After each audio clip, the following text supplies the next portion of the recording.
ಶ್ರೀ ಗುರುಭ್ಯೋ ನಮಃ. ನಮಸ್ತೆ ಗೆಳೆಯರಿ. ಆಚಾರ್ಯ ಸ್ಕಲ್ಪ್ಚರ್ ಯೂಟ್ಯೂಬ್ ಚಾನಲ್ಗೆ ಸ್ವಾಗತ. ನಾನು ನಿಮ್ಮ ಮಧುಸೂದನ್ ಆಚಾರ್ಯ. ನೋಡಿ ಗೆಳೆಯರೆ, ಇವತ್ತು ಜ್ಯೋತಿಷ್ಯ ವಿಚಾರದಲ್ಲಿ ಒಂದು ಹೊರೋಸ್ಕೋಪ್ ಕಂಪ್ಲೀಟ್ ಪ್ರಿಡಿಕ್ಷನ್ಗೆ ಬಂದಿದೆ. ಈ ಒಂದು ಜಾತಕದಲ್ಲಿ ಯಾವ್ಯಾವ ರೀತಿ ಒಂದು ಲೋಪದೋಷಗಳಿದೆ, ಏನೇನು ಯೋಗಗಳಿದೆ ಅಂತ ಒಂದು ಸಂಪೂರ್ಣ ಮಾಹಿತಿ ತಿಳಿಸ್ಕೊಡ್ತೀನಿ. ನೋಡಿ, ಈ ಒಂದು ಜಾತಕದ ವ್ಯಕ್ತಿ ಹುಟ್ಟಿರ್ತಕ್ಕಂಥದ್ದು ಭರಣಿ ನಕ್ಷತ್ರ 3ನೇ ಪಾದದಲ್ಲಿ ಮೇಷರಾಶಿಯಲ್ಲಿ ಹುಟ್ಟಿರ್ತಕ್ಕಂಥದ್ದು. ಭರಣಿ ನಕ್ಷತ್ರಕ್ಕೆ ಅಧಿಪತಿ ಒಂದು ಶುಕ್ರ ಪಂಚಮದಲ್ಲಿದ್ದಾನೆ. ಆ ಭರಣಿ ನಕ್ಷತ್ರ ಬಂದು ಮೇಷರಾಶಿ, ಚಂದ್ರ ಇರ್ತಕ್ಕಂಥದ್ದು ರಾಶಿ ಬಂದು ಮೇಷರಾಶಿ, ಮೇಷರಾಶಾಧಿಪತಿ ಕುಜ ಲಗ್ನದಲ್ಲಿ. ಸೊ ಈ ಜಾತಕದ ವ್ಯಕ್ತಿ ಹುಟ್ಟಿರ್ತಕ್ಕಂಥದ್ದು ಮೀನ ಲಗ್ನದಲ್ಲಿ. ಮೀನ ಲಗ್ನಾಧಿಪತಿ ಆಗಿರ್ತಕ್ಕಂಥ ಗುರು ಜಾತಕದಲ್ಲಿ 7ನೇ ಭಾವದಲ್ಲಿ ಇರ್ತಕ್ಕಂಥದ್ದು, ಕೇಂದ್ರ ಸ್ಥಾನದಲ್ಲಿ 7ನೇ ಭಾವದಲ್ಲಿ ಇರ್ತಕ್ಕಂಥದ್ದು ಹಸ್ತ ನಕ್ಷತ್ರ.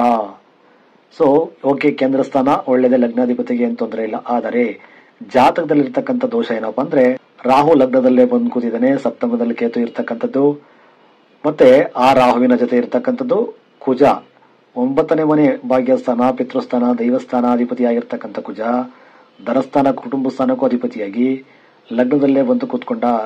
ಕುಜ ಲಗ್ನದಲ್ಲೇ ಇದ್ರೆ ಕುಜದೋಷ ಉಂಟಾಗ್ತದೆ. ಆದರೆ ಲಗ್ನಾಧಿಪತಿ, ಮೀನ ಲಗ್ನಾಧಿಪತಿನೇ ಆಗಿರ್ತಕ್ಕಂಥ ಗುರು 7ರಲ್ಲಿ ಕೂತ್ಕೊಂಡು ಕುಜನ ಒಬ್ಬರನ್ನೊಬ್ಬರು ನೋಡ್ತಾ ಇರೋದ್ರಿಂದ ಕುಜದೋಷ ಭಂಗ ಆಗ್ತದೆ.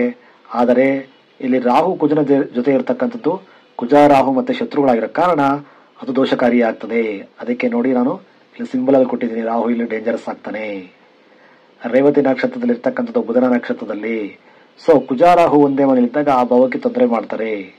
ಯಾಕಂದ್ರೆ ಕುಜ ಆಲ್ರೆಡಿ ಇಲ್ಲಿ ಸ್ವಲ್ಪ ಲಗ್ನದಲ್ಲಿದ್ದಾಗ ಏನಾಗ್ತದೆ, ಮುಂಗೋಪ, ಹಠ, ಮಂಡುತನ, ಒಂದಷ್ಟು ಒರಟುತನ ಎಲ್ಲ ಇರುತ್ತೆ. ಜೊತೆಗೆ ರಾಹು ಬಂದು ಸೇರ್ಕೊಂಡ ಅಂದ್ರೆ ತುಂಬಾ ಒಂದಷ್ಟು ಬುದ್ಧಿನ ಹಾಳು ಮಾಡ್ತಾನೆ. ತುಂಬಾ ಒಂದು ಕೆಟ್ಟ ಘಟನೆಗಳಾಗೋದಕ್ಕೆ ಆಗೋದಕ್ಕೆ ಅಥವಾ ಒಂದಷ್ಟು ಅಪಾಯ, ಆರೋಗ್ಯದಲ್ಲಿ ಏರುಪೇರು ಆಗೋದಕ್ಕೆಲ್ಲ ತುಂಬಾ ಕಾಟ ಕೊಡ್ತಾನೆ. ಸೊ ಹಾಗಾಗಿ ಜಾತಕದಲ್ಲಿ ವಿಶೇಷವಾಗಿ 2ನೇ ಮನೆಯಲ್ಲಿ ಮಾಂದಿ ಇರ್ತಕ್ಕಂಥದ್ದು ಸ್ವಲ್ಪ ದುಡ್ಡಿನ ಖರ್ಚಿಗೆ ಆಗಿರ್ಬೋದು, ಅವ್ರು ಮಾತಾಡೋ ಮಾತಲ್ಲಿರ್ಬೋದು, ಬಾಲ್ಯ ಶಿಕ್ಷಣಕ್ಕೆಲ್ಲ ಸ್ವಲ್ಪ ಅಡ್ಡಿ ಆತಂಕ ಉಂಟಾಗ್ತದೆ. ಇನ್ನು ವಿಶೇಷವಾಗಿ ನಾವು ಜಾತಕದಲ್ಲಿ ಶುಕ್ರ 3 ಮತ್ತೆ 8ರ ಅಧಿಪತಿ. ನೋಡಿ, ಶುಕ್ರ ಪಂಚಮದಲ್ಲಿ 5ನೇ ಮನೆಯಲ್ಲಿ, ಶುಕ್ರ ಶನಿ ಬುಧ ಈ 3 ಗ್ರಹಗಳಿದೆ 5ನೇ ಮನೆಯಲ್ಲಿ. ಜಾತಕದಲ್ಲಿ 5ನೇ ಮನೆಯಲ್ಲಿ 5ನೇ ಭಾವದಲ್ಲಿ ಶುಕ್ರ ಶನಿ ಬುಧ 3 ಗ್ರಹಗಳಿರ್ತಕ್ಕಂಥದ್ದು, ಒಂದೇ ನಕ್ಷತ್ರದಲ್ಲಿ ಪುಷ್ಯ ನಕ್ಷತ್ರದಲ್ಲಿ ಇರ್ತಕ್ಕಂಥದ್ದು. ಸೊ ಇಲ್ಲಿ ಯಾಕೆ ಶುಕ್ರ ಮತ್ತೆ ಶನಿಗೆ ಮಾತ್ರ ಈ ತರ ರೌಂಡ್ ಮಾರ್ಕ್ ಹಾಕಿದ್ದೀನಿ, 8 ಹಾಕಿದ್ದೀನಿ ಅಂದ್ರೆ, ಈ ಭಾವಕ್ಕೆ ಇವರು ಸ್ವಲ್ಪ ಇಲ್ಲಿ ದೋಷಕಾರಿ ಆಗ್ತದೆ, ತೊಂದರೆ ಕೊಡ್ತಕ್ಕಂಥದ್ದು ಉಂಟಾಗ್ತದೆ. ಯಾಕೆಂದ್ರೆ ಶುಕ್ರ ಬಂದು 3ನೇ ಮನೆ ಅಧಿಪತಿ, ಉಪಚಯ ಸ್ಥಾನಾಧಿಪತಿಯಾಗಿ, ಮತ್ತೆ ಇಲ್ಲಿ ಶುಕ್ರ 8ನೇ ಮನೆ ಅಷ್ಟಮ ಸ್ಥಾನ ಆಯುಷ ಸ್ಥಾನಾಧಿಪತಿಯಾಗಿ 5ಕ್ಕೆ ಬಂದ. ಶನಿ 11 ಮತ್ತೆ ದುಸ್ಥಾನ 12ನೇ ಮನೆ ಅಧಿಪತಿಯಾಗಿ 5ಕ್ಕೆ ಬಂದ. ಸೊ 5ನೇ ಮನೆ ಬಂದು ಪಂಚಮ ಬಂದು ಹೊಟ್ಟೆಯ ಭಾಗ, ಕಾಲಪುರುಷನ ಅಂಗ ವಿಭಾಗ, ಹೊಟ್ಟೆಯ ಭಾಗ. 5ನೇ ಮನೆ ಅಧಿಪತಿ ಚಂದ್ರ 2ರಲ್ಲಿ ಮಾಂದಿ ಜೊತೆ ಇರತಕ್ಕಂಥ ದೋಷಕಾರಿಯಾಗ್ತದೆ. ಈ ಪಂಚಮಾಧಿಪತಿ ಚಂದ್ರ ಮತ್ತೆ ಇಲ್ಲಿ ಭರಣಿ ನಕ್ಷತ್ರ, ಚಂದ್ರ ಶುಕ್ರನ ನಕ್ಷತ್ರದಲ್ಲಿ ಇರ್ತಕ್ಕಂಥದ್ದು ದೋಷಕಾರಿಯಾಗ್ತದೆ. ಶುಕ್ರ ಅಷ್ಟಮಾಧಿಪತಿ 5ಕ್ಕೆ ಬರೋದ್ರಿಂದ ಪಂಚಮ ಭಾವಕ್ಕೆ ಆರೋಗ್ಯದ ವಿಚಾರದಲ್ಲಿ ಹೊಟ್ಟೆಯ ಭಾಗಕ್ಕೆ ತೊಂದರೆಗಳು ಉಂಟಾಗ್ತಕ್ಕಂಥದ್ದು, ಇದೊಂದು ಸ್ವಲ್ಪ ದೋಷಕಾರಿಯಾಗ್ತದೆ. ಆದರೆ 4ನೇ ಮನೆ ಅಧಿಪತಿ ಬುಧ, 7ರ ಕೇಂದ್ರ ಸ್ಥಾನಾಧಿಪತಿ ಬುಧ ಜಾತಕದಲ್ಲಿ 5ನೇ ಭಾವದಲ್ಲಿ ಇರ್ತಕ್ಕಂಥದ್ದು ರಾಜಯೋಗ ಕೊಡ್ತಾನೆ. ಬುಧ ಇರೋದ್ರಿಂದ ಇದು ಸ್ವಲ್ಪ ಎಜುಕೇಶನ್ಗೆ, ಮಧ್ಯಮ ಎಜುಕೇಶನ್ ಮತ್ತೆ PUC ಎಜುಕೇಶನ್ಗೆ ಬುಧ ಒಳ್ಳೇದು ಮಾಡ್ತಾನೆ. ಆದರೆ ಇಲ್ಲಿ ಏನಾಗಿದೆ ಅಂದ್ರೆ, ಶುಕ್ರ ಮತ್ತೆ ಶನಿ ಜೊತೆ ಇರೋದ್ರಿಂದ ಈ ಭಾವಗಳಿಗೂ ಸ್ವಲ್ಪ ತೊಂದರೆಕಾರಿ ಆಗ್ತದೆ. ಯಾಕಂದ್ರೆ ಈ ಭಾವಾಧಿಪತಿಗಳು, ಅಷ್ಟಮ ಭಾವಾಧಿಪತಿ ಒಬ್ರು, 12ನೇ ಮನೆಗೆ ಅಧಿಪತಿಯಾಗಿ ಒಬ್ರು ಬಂದಿರೋದ್ರಿಂದ ಈ ಪಂಚಮ ಭಾವದಲ್ಲಿ ಸ್ವಲ್ಪ ದೋಷಕಾರಿಯಾಗಿ ಎಲ್ಲಾ ರೀತಿಯ ಅಪಾಯಗಳನ್ನ ತಂದುಬಿಡೋದಕ್ಕೆ ಕಾರಣರಾಗ್ತಾರೆ. ಜೊತೆಗೆ ನಮ್ಗೆ ಈ ಜಾತಕದ ವ್ಯಕ್ತಿಗೆ ಬುದ್ಧಿ ಹಾಳು ಮಾಡೋದಕ್ಕೆ ಇಲ್ಲಿ ರಾಹು ಕುಜರ ಜೊತೆ ಇರೋದ್ರಿಂದ ಅದು ದೋಷಕಾರಿಯಾಗ್ತದೆ. ಹಾಗಾಗಿ ಇದು ಕಾಳ ಸರ್ಪ ದೋಷದ ಒಂದು ಪ್ರಭಾವ ಬೀಳೋದ್ರಿಂದ, ಜೊತೆಲೆ ರಾಹು ಜೊತೆಲೆ ಕುಜ ಇದ್ದಾಗ ಇನ್ನೂ ದೋಷಕಾರಿ ಜಾಸ್ತಿ ಆಗ್ತದದು. ಹಾಗಾಗಿ ತುಂಬಾ ಇದು ರಾಹು ಮತ್ತೆ ಕುಜನ ಒಂದು ಎಫೆಕ್ಟ್ ಇರೋದ್ರಿಂದ ಲಗ್ನದಲ್ಲಿ, ಜೊತೆಲೆ ಪಂಚಮದಲ್ಲಿ ಶುಕ್ರ ಮತ್ತೆ ಶನಿ ಇರೋದ್ರಿಂದ ಹೊಟ್ಟೆಯ ಭಾಗದಲ್ಲಿ ಸಮಸ್ಯೆಗಳಾಗ್ತಕ್ಕಂಥದ್ದು. ಹೊಟ್ಟೆ ಪಂಚಮಾಧಿಪತಿ ಚಂದ್ರ 2ರಲ್ಲಿ ಕೂತ್ಕೊಂಡು ಮಾಂದಿ ಜೊತೆ ಇರೋದ್ರಿಂದ ಫುಡ್ ಇನ್ಫೆಕ್ಷನ್ ಆಗ್ತಕ್ಕಂಥದ್ದು, ಊಟ ಮಾಡೋದ್ರಲ್ಲಿ ಇನ್ಫೆಕ್ಷನ್ ಆಗ್ತಕ್ಕಂಥದ್ದು, ಹೊಟ್ಟೆದಲ್ಲಿ ಕರಳಿನ ಭಾಗದಲ್ಲಿ ಏನಾದ್ರೂ ಅಪೆಂಡಿಕ್ಸ್ ತರ ಆಗ್ತಕ್ಕಂಥದ್ದು, ಗಡ್ಡೆ ಬೆಳೀತಕ್ಕಂಥದ್ದು, ಅಥವಾ ಇನ್ಫೆಕ್ಷನ್ಸ್ ಆಗಿ, ಫುಡ್ ಇನ್ಫೆಕ್ಷನ್ಸ್ ಆಗಿ ಅವ್ರಿಗೆ ಇನ್ನೇನಾದ್ರೂ ಸಮಸ್ಯೆಗಳು ಉಂಟಾಗಿ ಅಲ್ಲಿ ಕೆಲವೊಂದು ವೈರಸ್ ಪ್ರಾಬ್ಲಮ್ ಏನೋ, ಫುಡ್ ಇನ್ಫೆಕ್ಷನ್ ಏನೋ, ಈ ತರ ಏನಾದ್ರೂ ಒಂದು ಸಣ್ಣ ಪುಟ್ಟ ಲೋಪದೋಷದಿಂದ ಅವರಿಗೆ ಸಿಸರಿನ್ ಆಗ್ತಕ್ಕಂಥದ್ದು ಇರ್ಬೋದು, ಅಥವಾ ಹೊಟ್ಟೆ ಭಾಗದಲ್ಲಿ ಏನೋ ತೊಂದರೆಗಳಾಗ್ತಕ್ಕಂಥದ್ದು ಸಹ ಇಲ್ಲಿ ಆರೋಗ್ಯ ಅಲ್ಲಿ ಕೆಡಿಸ್ಕೊಳ್ತಕ್ಕಂಥ ಯೋಗ ಉಂಟಾಗ್ತದೆ.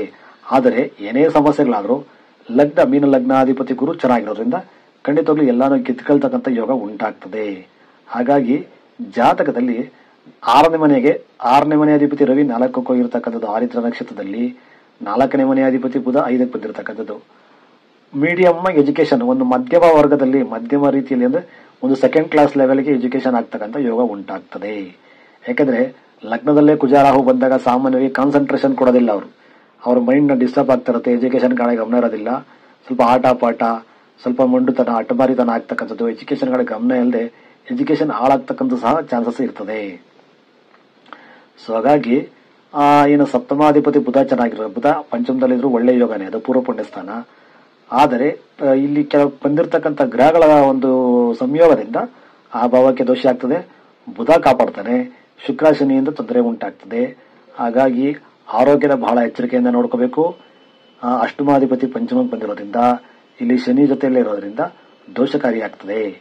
ಸೊ ಇದು ಕಾಳ ಸರ್ಪ ದೋಷ ಒಂದು ಪರಿಹಾರ ಮಾಡ್ಕೊಳ್ಳೋದ್ರಿಂದ ನಾವು ಆ ಒಂದು ಕೆಟ್ಟ ದೋಷನ ಸ್ವಲ್ಪ ನಿವಾರಣೆ ಮಾಡ್ಕೋಬಹುದು.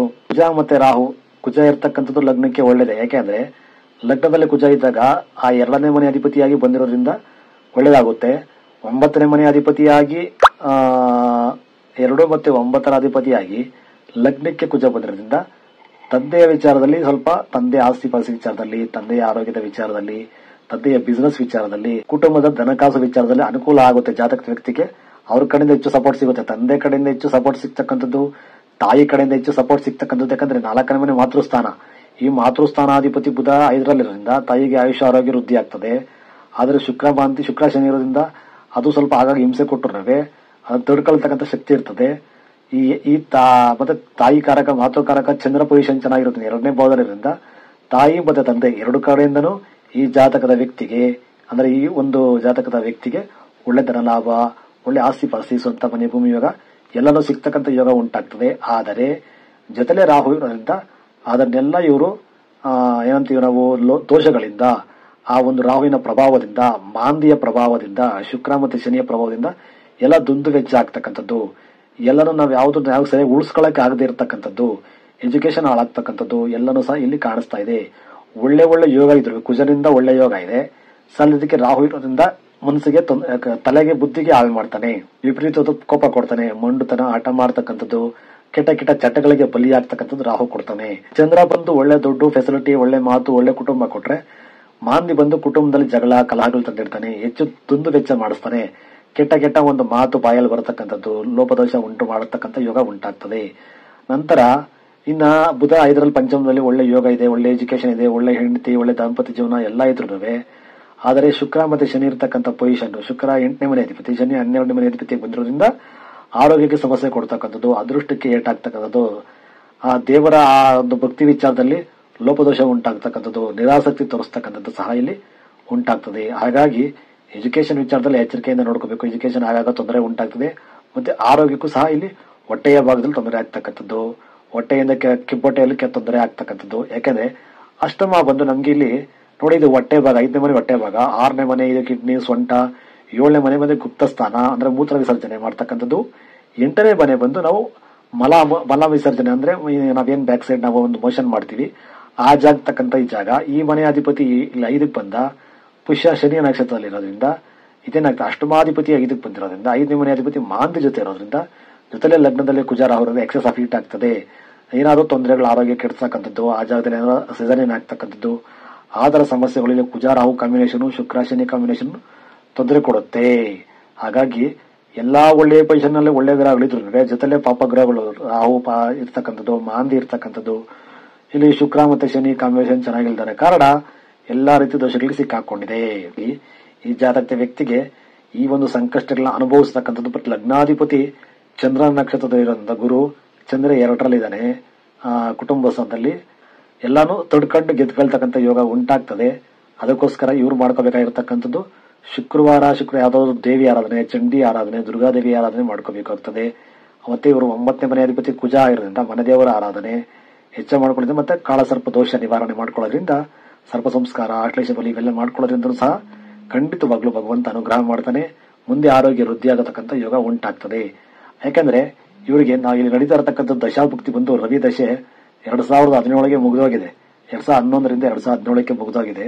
ಇವಾಗ ಪ್ರೆಸೆಂಟ್ ನಡೀತಾ ಇರತಕ್ಕಂಥ ಚಂದ್ರ ಮಹಾದಶೆ. ಈ ಚಂದ್ರ ಮಹಾದಶೆಯಲ್ಲಿ ಈ ಚಂದ್ರ ಮಹಾದಶೆ 2027ವರೆಗೂ ಇರುತ್ತೆ. ಈ ಚಂದ್ರ ಮಹಾದಶೆಯಲ್ಲಿ ಪ್ರೆಸೆಂಟು ಬುಧನ ಭುಕ್ತಿ ನಡೀತಾ ಇದೆ. ಸೊ ಈ ಚಂದ್ರ ಮಹಾದಶೆಯಲ್ಲಿ ಬುಧನ ಭುಕ್ತಿ ಓಕೆ, ಒಳ್ಳೆಯ ತೊಂದರೆ ಇರೋದಿಲ್ಲ, ಅನುಕೂಲ ಆಗ್ತದೆ. ಯಾಕಂದ್ರೆ ಬುಧ 4 ಮತ್ತು 7ರ ಅಧಿಪತಿಯಾಗಿ 5ನೇ ಮನೆಯಲ್ಲಿ ಇರ್ತಕ್ಕಂಥದ್ದು ಲಗ್ನಾಧಿಪತಿ ಸ್ವಲ್ಪ ಅನುಕೂಲ ಮಾಡಿಕೊಡ್ತಾನೆ. ಆದರೆ ಚಂದ್ರ ಮಹಾದಶೆಯಲ್ಲಿ ನೆಕ್ಸ್ಟ್ ಕೇತು ಭುಕ್ತಿ ಬರ್ತದೆ. ಚಂದ್ರ ಮಹಾದಶೆಯಲ್ಲಿ ಕೇತು ಭುಕ್ತಿ ಒಂದ್ ಸ್ವಲ್ಪ ಓಕೆ, ಅದು ಏನು ಅಷ್ಟೊಂದು ಹಿಂಸೆ ಕೊಡೋದಿಲ್ಲ, ಬಟ್ ಆದ್ರೂ ಎಚ್ಚರಿಕೆಯಿಂದ ಇರಲೇಬೇಕಾಗ್ತದೆ. ಕೇತು ಚಂದ್ರನ ನಕ್ಷತ್ರದಲ್ಲಿ ಇರೋದನೆ ಕುಜ ನೋಡ್ತಾರದ್ರಿಂದ ಸ್ವಲ್ಪ ಆರೋಗ್ಯದಲ್ಲಿ ನೋಡ್ಕೋಬೇಕಾಗ್ತದೆ. ಎಜುಕೇಶನ್ಗೆ ಸ್ವಲ್ಪ ಅನುಕೂಲ ಆಗ್ತದೆ, ಎಜುಕೇಶನ್ ಮಾಡ್ಕೋಬಹುದು, ಎಜುಕೇಶನ್ ತೊಂದರೆ ಇರೋದಿಲ್ಲ. ಬುಧನ ಈ ಟೈಮಲ್ಲೂ ಎಜುಕೇಶನ್ ತೊಂದರೆ ಇರೋದಿಲ್ಲ. ಆದರೆ ಚಂದ್ರ ಮಹಾದಶೆಯಲ್ಲಿ ಶುಕ್ರ ಭುಕ್ತಿ ನಡೆಯುವಾಗ ತೊಂದರೆ ಆಗ್ತದೆ, ಎಜುಕೇಶನ್ಗೂ ತೊಂದರೆ ಆಗ್ತದೆ, ಆರೋಗ್ಯದಲ್ಲೂ ಸ್ವಲ್ಪ ಎಚ್ಚರಿಕೆಯಿಂದ ನೋಡ್ಕೋಬೇಕು.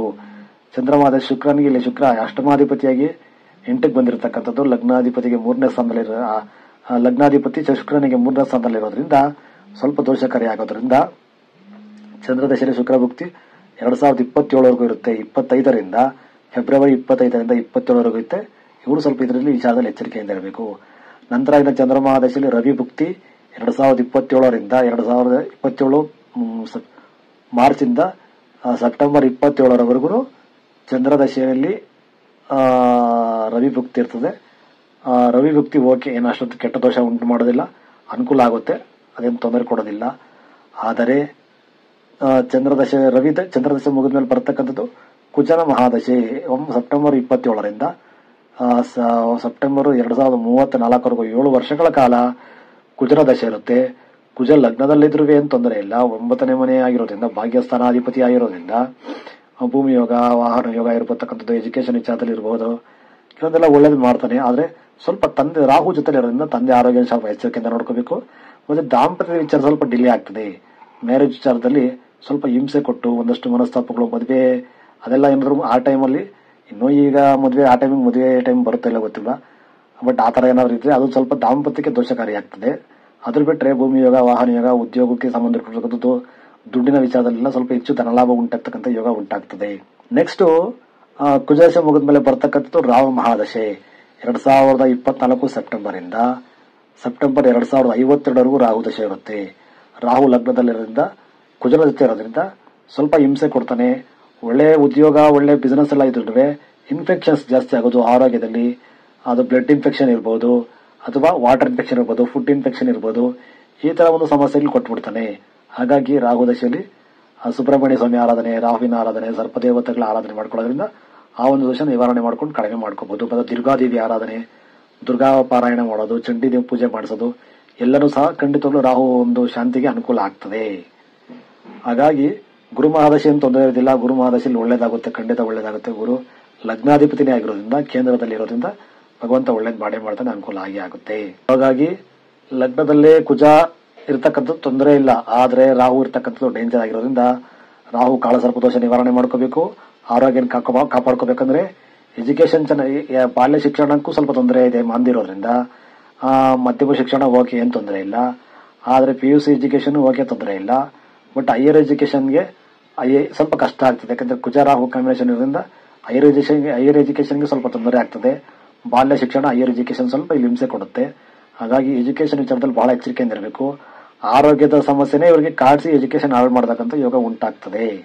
ಅದ್ರ ಬಿಟ್ಟೆ ದಾಂಪತ್ಯ ಹೋಗಿ ಕುಜದೋಷ ಇದಿರಬೇಕು, ಲಗ್ನದಲ್ಲೇ ಲಗ್ನಾಧಿಪತಿ ಗುರು ಇಲ್ಲಿರೋದ್ರಿಂದ ಸ್ವಲ್ಪ ದಾಂಪತ್ಯ ಮದುವೆ ಡಿಲೇ ಆಗೋದಿರ್ಬೋದು, ಮದುವೆ ಆದ್ರೂ ಸ್ವಲ್ಪ ಗಂಡ ಹೆಂಡತಿನ ಜೊತೆ ಅನ್ಯೋನ್ಯತೆ ಭಾವದಲ್ಲಿ ಕೊರತೆಗಳಾಗ್ತದೆ. ಯಾಕಂದ್ರೆ ಕುಜರಾಹು ಲಗ್ನವನ್ನೇ ನೋಡೋದ್ರಿಂದ, ಲಗ್ನಾದಿ ಸಪ್ತಮ ಭಾವವನ್ನು ನೋಡೋದ್ರಿಂದ ಸ್ವಲ್ಪ ಅದು ದೋಷಕಾರಿ ಆಗ್ತದೆ.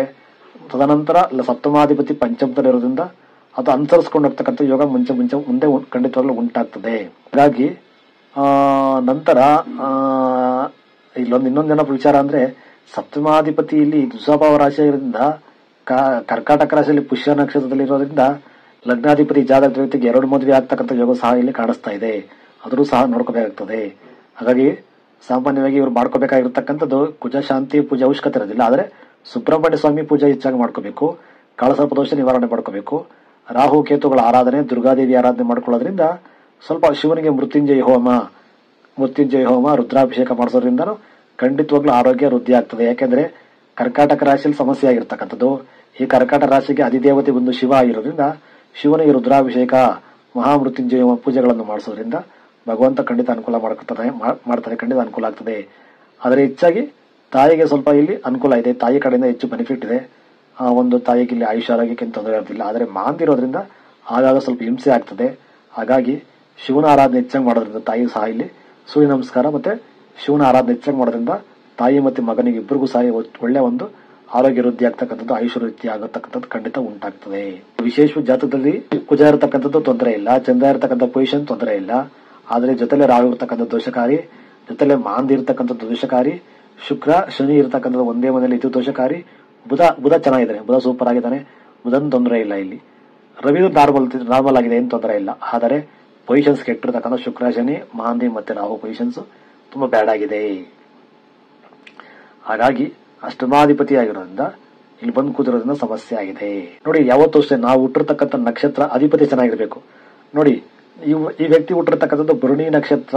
ಭರಣಿ ನಕ್ಷತ್ರಕ್ಕೆ ಅಧಿಪತಿ ಶುಕ್ರ 8ನೇ ಮನೆ 3ನೇ ಮನೆ ಅಧಿಪತಿಯಾಗಿ ಪುಷ್ಯ ನಕ್ಷತ್ರದಲ್ಲಿರ್ತಕ್ಕಂಥದ್ದು ಕುಜನಿಗೆ ಶತ್ರು ಆಗಿರೋದ್ರಿಂದ, ಲಗ್ನದಲ್ಲಿ ಕುಜ ಇರೋದ್ರಿಂದ, ಲಗ್ನಾಧಿಪತಿ ಗುರುಗೂ ಶುಕ್ರ ಶತ್ರು ಆಗಿರೋದ್ರಿಂದ ಅದು ಆರೋಗ್ಯಕ್ಕೆ ಕಟ ಕೊಡ್ತು. ಇವರ ಏಳಿಗೆಗೆ ಇರ್ಬೋದು, ಎಜುಕೇಶನ್ ವಿಚಾರದಲ್ಲಿ ಸ್ವಲ್ಪ ಹಿಂಸೆ ಆಗ್ತದೆ.